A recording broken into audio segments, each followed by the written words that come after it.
Hai, Assalamualaikum semua. Selamat kembali ke kelas sejarah tahun 4 bersama saya, Cikgu As.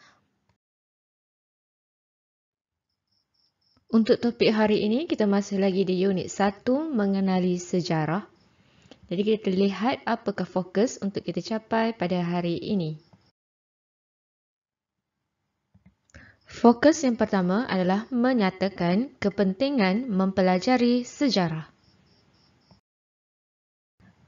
Berdasarkan sumber rujukan, terdapat 6 kepentingan mempelajari sejarah yang telah dikongsikan. Okay, kita lihat kepentingan yang pertama adalah untuk memupuk semangat patriotik. Kedua, menyemai perpaduan antara kaum. Ketiga, mempelajari kesilapan masa dahulu. Keempat, menghargai budaya dan warisan negara. Kelima, memelihara kedaulatan negara. Dan keenam, memahami lanskap politik negara. Ini adalah antara contoh-contoh kepentingan dalam mempelajari sejarah.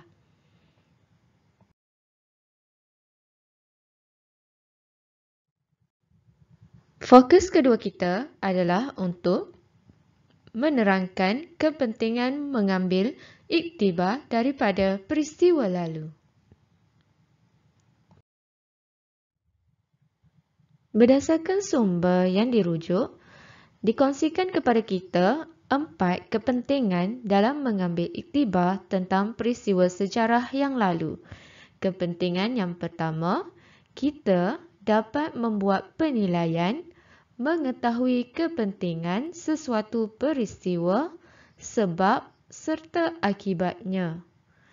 Kedua, kita dapat melahirkan jati diri yang tinggi serta membentuk kepribadian bangsa dengan menghapus rasa rendah diri dengan bangsa lain di dunia.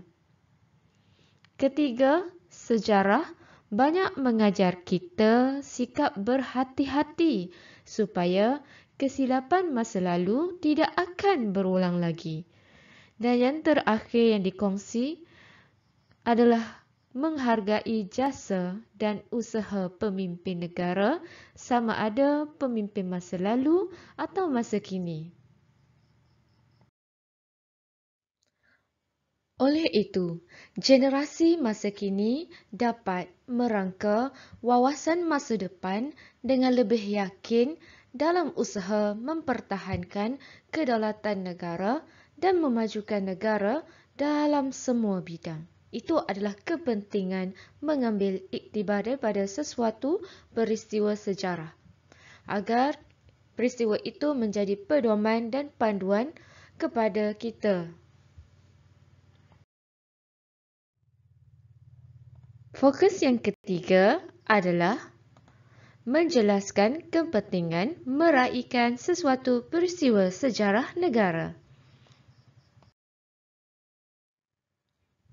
Mengapakah pentingnya untuk kita meraihkan peristiwa sejarah? Mari kita lihat bersama-sama. Pertama adalah untuk memperingati jasa dan pengorbanan pejuang terdahulu dan dalam masa yang sama membentuk sikap menyayangi dan berbakti kepada negara kita. Kedua, mengingati dan menghargai kejayaan sesuatu peristiwa sejarah yang telah berlaku. Contohnya, kemerdekaan Tanah Melayu. Jadi kita ada buat sambutan Hari Merdeka setiap tahun bagi mengingati dan menghargai kejayaan yang telah kita capai, sehingga kita memiliki negara yang merdeka. Ketiga, menyemai dan membina ikatan perpaduan bersama dalam kelompok berbilang bangsa dan kaum.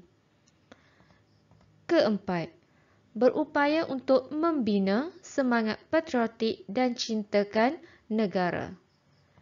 Dan yang terakhir adalah untuk mewujudkan semangat mempertahankan kedaulatan negara dan menjaga kedaulatan negara daripada kuasa asing ataupun kuasa luar. Fokus keempat kita pada hari ini adalah untuk menghurai kepentingan memelihara sumber sejarah untuk generasi akan datang. Apakah sebenarnya kepentingan memelihara sumber sejarah? Pertama adalah untuk membantu memudahkan pemahaman peristiwa sejarah kerana ia boleh menjadi sumber rujukan utama kepada kita. Contohnya, bangunan bersejarah seperti Kota Formosa, bangunan Sultan Abdul Samad. Kedua, membantu kita untuk mengingati peristiwa dan menghargainya. Contohnya, kita boleh melawat muzium negara atau negeri yang berdekatan dengan tempat tinggal kita. Dan yang ketiga adalah menjadi bukti kukuh kepada peradaban negara. Contohnya, bahan tinggalan sejarah yang dimiliki oleh tanah Melayu waktu dahulu dan sehingga kini masih lagi ada dalam simpanan dan dipamerkan di muzium negara atau muzium negeri.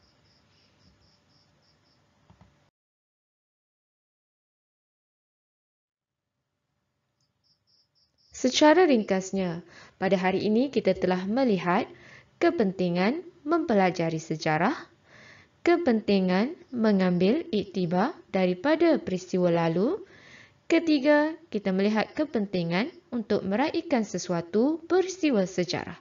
Dan yang terakhir, kepentingan untuk memelihara sumber sejarah. Berdasarkan keempat-empat yang kita lihat, cikgu mengharapkan agar kamu telah mendapat gambaran kepentingan pada setiap satu fokus yang kita telah bincangkan bersama.